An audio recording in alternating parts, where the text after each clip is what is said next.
감동의 새로운 아침입니다. 우리 아침 예배를 하나님 앞에 함께 나가겠습니다. 오늘은 룻기 4장 13절에서 22절까지의 말씀을 묵상하면서 이 아침 하나님을 만나는 감격이 있기를 바랍니다. 자, 오늘은 드디어 룻기의 마지막 부분에 대한 묵상입니다. 룻기 4장까지 여러분 지금까지 잘 오신 것을 주의 이름으로 축복하고요. 이 룻기의 전체적인 이 핵심적인 주제를 우리가 좀 정리하면서 오늘 이 4장 읽었던 이 본문의 말씀을 함께 묵상하며 은혜 받는 시간 되면 너무나 좋겠습니다. 어떤 그 가난한 농부가 있었습니다. 이 농부는 사랑하는 외동딸과 살고 있었는데 너무 가난했어요. 근데 그 집에는 몇 마리 되지 않는 가축 중에 양이 있었는데 그 양이 참 애지중지한 양이죠. 너무 사랑으로 돌봤어요. 근데 어느 날 이 양이 길을 잃고 이 숲에 있는 가시덤불에 걸려서 집에 돌아오지 못하는 일이 발생한 겁니다.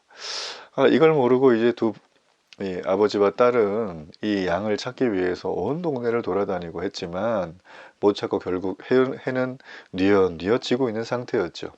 근데 양의 울음소리를 듣고 가보니까 이 가시덤불에 걸려서 양이 빠져나오지를 못하는 거예요. 그래서 양을 구출해내서 집에 갔습니다. 그리고는 이 가시덤불이 이게 양한테 위험하겠다 싶어서 다음날 이 모든 가시덤불을 없애기로 결정을 한 거예요. 장비를 가지고 찾아갔는데 그 가시덤불에 새 한 마리가 날아오는 걸 봤어요. 그리고선 이 양털이나 여러 가지 나뭇가지를 가지고 둥지를 만드는 거예요. 그때 그 농부는 보고 깨달았어요. 그래, 우리가 쓸모없어 보이는 이 가시덤불이 저 새들에게는 집이구나. 이걸 없애면 안 되겠다. 이런 결심을 했다는 거죠. 자, 우리가 보기에는 세상에서 일어나는 많은 일들이 어떤 거는 쓸데없는 일처럼 보이고 어떤 거는 너무 하찮아 보이고 어떤 거는 또 너무 귀해 보이고 사실 종잡을 수가 없는 일들이 우리 주변에 너무나 많이 일어나지 않습니까? 그렇지만 하나님은 창조주 하나님이잖아요.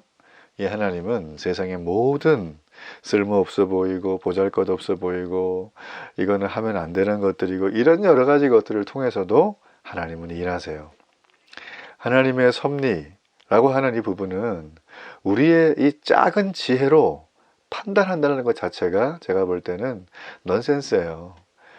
하나님은 우리의 이해를 뛰어넘는 분이죠. 하나님이 어떻게 우주를 만드는지 내가 알려줄까? 여러분 욥기에 나오잖아요. 그죠? 창조 때 그 모든 걸 알려주는데 욥이 수십 가지의 질문을 받고 바로 전사를 합니다. 도저히 못 알아들어요, 욥은. 그러니까 여러분, 하나님이 우리를 사랑하신다. 이거 하나 붙들면 돼요.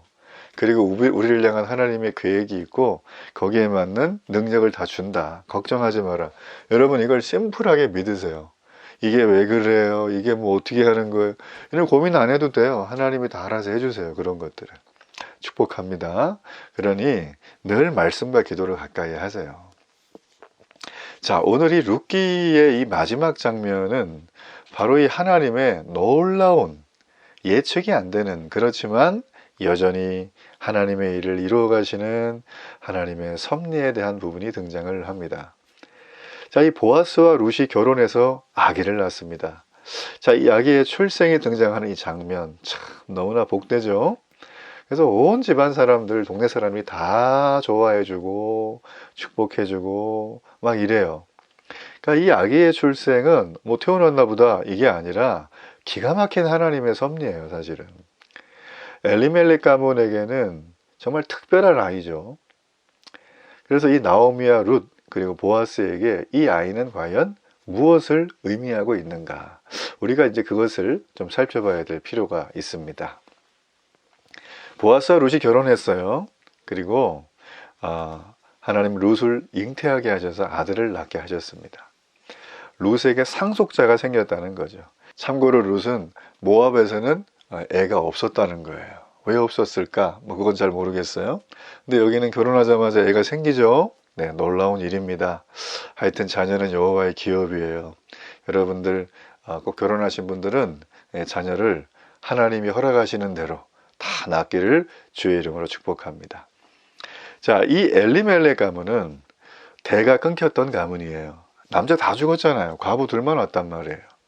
자, 그런 가문에 하나님의 지금 자녀 상속자를 줬다는 얘기는 놀라운 축복의 신호탄이다. 내가 이 저주받은 끊어져 있는 어째 보면 세상에서 버림받은 이 가문을 내가 지금 이제부터 잘 되게 할 거다. 형통하게 할 거다. 하나님은 지금 그렇게 말해주고 있는 거죠. 그들은 절망 중에 이민생활 정리하고 왔어요. 엘리멜렉 가문은. 거기에 또 이방 여자의 그냥 며느리예요. 근데 성경은 이 며느리 룻을 현숙한 여인이다. 우리 살폈었죠? 이렇게 얘기를 합니다. 자, 이 가문의 출발은 바로 이 현숙한 여인을 통해서 일어나게 되는 것입니다. 하나님은 저 사람을 어떻게 쓰실까라고 하는 그 사람을 통해서 일을 이루어 가시는 장면이에요. 룻기의 배경은 사사기입니다. 사사기는 하나님은 없어 내 뜻대로 하던 세상이죠. 내가 하나님 자리에 앉아서 이래라 저래라 하던 세상. 하나님의 말씀인 언약과 율법이 있어도 그냥 귀뚱으로도 안 듣는 자기가 좋아하는 대로 살아가는 세상. 요즘 세상 제가 보는 것 같아요. 요즘 많은 분들이 그렇게 살잖아요. 그죠? 뭐 보니까는 요즘 이 스마트폰 많이 보시고 너무 보는 이제 미디어가 많아가지고 많은 분들이 그걸로 나름대로 스트레스도 풀고 정보도 얻고 뭐 여러 가지 상거래도 하고 다 좋은데 우울증이 많아진대잖아요. 예. 그러니까 사람들은 여러분 나름대로 주는 이 소위 말하면 전두엽에 도파민이 과중돼 가지고 이 전두엽이 막 이렇게 자기도 모르게 부어 있고 그런 어떤 자극이 더 이 센 자극이 오지 않으면 흥미를 잃어버리게 되고 점점 무뎌지게 되고 그러다 보니까 막 커피를 10잔씩 먹게 되고 막 이런 여러 가지 일들이 사실 우리에게 이렇게 벌어지고 있는데 저는 이거는 그냥 뭐 시대상인가 보다 이렇게 보진 않아요. 영적으로 봐야 되는 거예요. 영적으로 보면 사사기 시대가 지금의 모습이랑 똑같다. 아마 지금의 시대는 더하지 않나 저는 그런 생각을 하게 됩니다. 자, 이렇게 룻이 살았던 그 시대에 한 가문, 한 개인의 집안에 어째 보면 잊혀질 것 같은 그런 부분에 하나님은 직접 오셔서 하나님의 은총을 보여주는 사건이 바로 여러분 오늘 이 보아스와 룻의 결혼이에요. 그리고 자녀의 상속자의 태어남입니다. 이 가문은 사사시대에 살고 있었지만 사사시대에서도 죄를 졌죠. 그렇지만 하나님 앞에 여전히 하나님의 통치 아래 아름답게 세워져 나가는 모습을 봅니다. 그들은 여전히 자신의 삶 속에 하나님을 인정하지 않았던 때도 있었죠. 먹고 살 길을 찾으려고 뭐 물도 많고 곡식도 많은 모압 땅으로 이사 가는 거는 그건 좀 문제가 되는 거지만 이 가정은 하나님을 존중하는 마음이 회복되는 거예요. 고난 속에서. 그리고 그 존중하는 마음이 회복된 이 가정에 하나님은 다시금 일어설 수 있도록 상속자를 허락해 주고 있다는 것입니다. 이렇게 상속자가 허락되었을 때 나오미 가족에 태어났던 이 아이는 바로 생명의 회복자가 됐어요. 나오미는 이 며느리가 낳은 아이를 통해서 생기를 회복합니다. 그 전까지는 생기가 없었던 것 같아요. 그렇겠죠. 생기가 없었겠죠.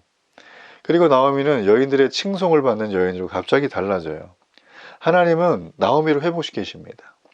그녀에게 7 아들보다 귀한 며느리를 주셨다. 그의 노년을 하나님이 축복하신다. 그래서 그녀는 10년의 이민생활을 마치고 돌아왔을 때 내 이름을 나오미라 희락이라 부르지 말라. 나를 괴로움 마라라고 부르라. 그랬던 그녀였어요.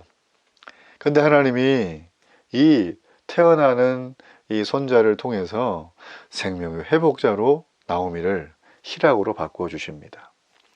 여러분 명심할 사실은 하나님은 하나님 자신의 백성을 반드시 회복시키십니다.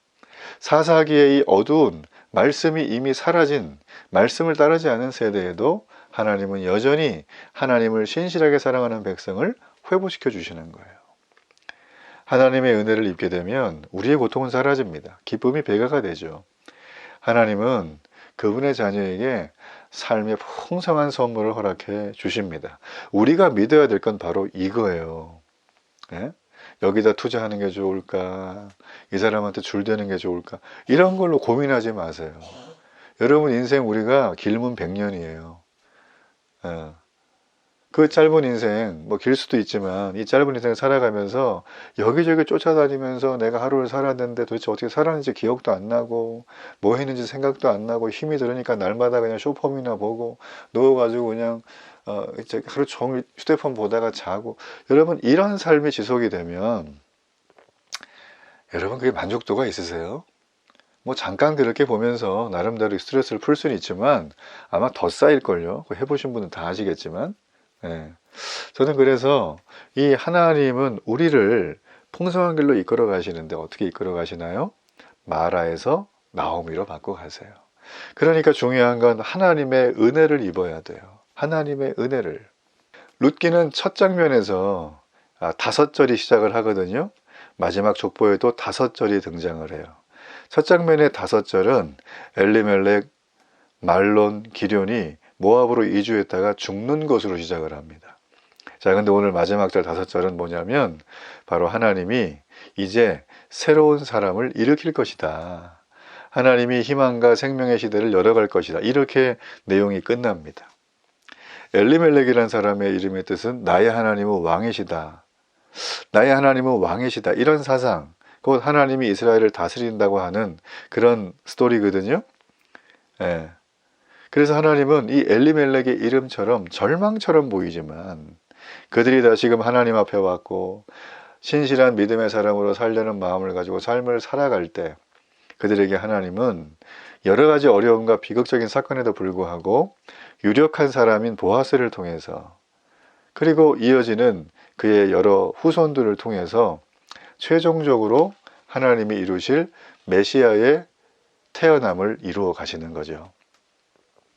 자, 참고로 여기 나와 있는 이 보아스와 룻의 이 자녀는 오벳입니다. 이 오벳이라는 사람은 다윗의 할아버지죠. 다윗은 이스라엘에서 가장 추앙하는, 존경하는 왕입니다.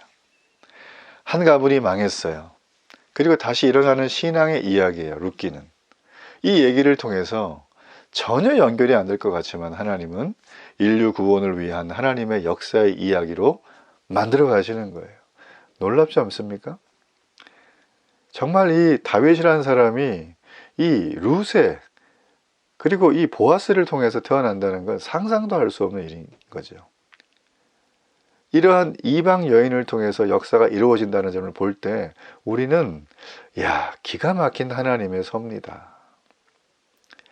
한 개인이 신앙으로 일어서는 일이 하나님 나라에서 얼마나 중요한지를 극명하게 보여주는 것입니다.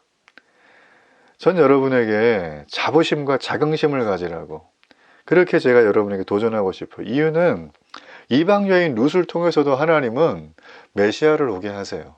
하나님의 일을 이루어 가세요. 하나님이 안 보이는 것 같은, 일하지 않은 것 같은 그 사사기에 칠흑 같은 400년 동안에도 하나님은 계속 일하셨어요. 계속 일하셨고 그 일하시는 과정을 바로 한 개인의 가정을 통해서 그 일들을 이루어 가시는 거예요. 하나님은 당신의 언약을 반드시 지키십니다. 그러므로 나 한 사람 정도, 내가 한 사람 얼마나 나쯤이야 이렇게 생각해서는 안 돼요. 우리는 어떤 존재입니까? 하나님의 구원의 역사, 이 구속사의 기유한 부분을 차지하고 있다는 점을 절대 잊어서는 안 됩니다. 동시에 내 인생의, 내 생애 속에 우리 집안에 이해할 수 없는 비극이나 슬픔이 생겨질지라도 여기엔 하나님의 깊은 구원의 섭리가 있다. 이 점을 기억해야 돼요. 그리고 믿음으로 일어서야 됩니다. 룻은 사사시대의 여인이었어요. 하나님은 이스라엘의 암흑기였던 사사시대에도 일하셨습니다. 사람들이 하나님을 거부하며 제갈 길로 갈 때도 룻과 보아스처럼 신실한 하나님의 사람들은 여전히 존재했어요. 전 여러분이 이런 룻과 보아스 같은 신실한 하나님의 사람으로 그 섭리 안에 있기를 바랍니다. 이 땅의 크리스천들은 세상 돌아가는 정세를 긴밀하게 파악해야 되지만 거기에 위축되지 말아야 합니다. 너무 좋다고 교만할 필요도 없습니다. 대신에 하나님의 섭리를 믿어야 돼요. 그리고 흔들리지 않은 신실한 믿음으로 살아가야 합니다. 저는 이 룻기를 통해서 오늘 여러분들이 이 부분에 대한 믿음의 정립, 그리고 삶에 대한 적용, 그를 통하여 하나님의 놀라운 간증이 셀 수 없이 많은 그런 개인, 그런 가정, 그런 교회 공동체 되기를 주의 이름으로 축복합니다. 우리 결단의 기도를 하나님 앞에 드리겠습니다. 살아계신 하나님, 룻기 전체를 통해서 우리에게 주시는 하나님의 기가 막힌 약속의 말씀의 실천, 하나님이 없는 사사시대에도 하나님은 일하신다는 것을 다시 한번 깨닫습니다. 오늘 이 시대에 내 인생에 뭐 나 하나쯤이야 하는 이런 생각 다 회개하고 하나님 앞에 신실한 삶, 나를 통하여 하나님의 구원의 역사가 이루어진다는 것을 믿고 오늘도 만나는 사람, 내 모든 삶의 환경 속에 이 믿음으로 선포하며 수많은 열매의 주인공, 간증의 히어로가 될 수 있도록 주여 축복하여 주옵소서. 예수님의 이름으로 기도합니다. 아멘.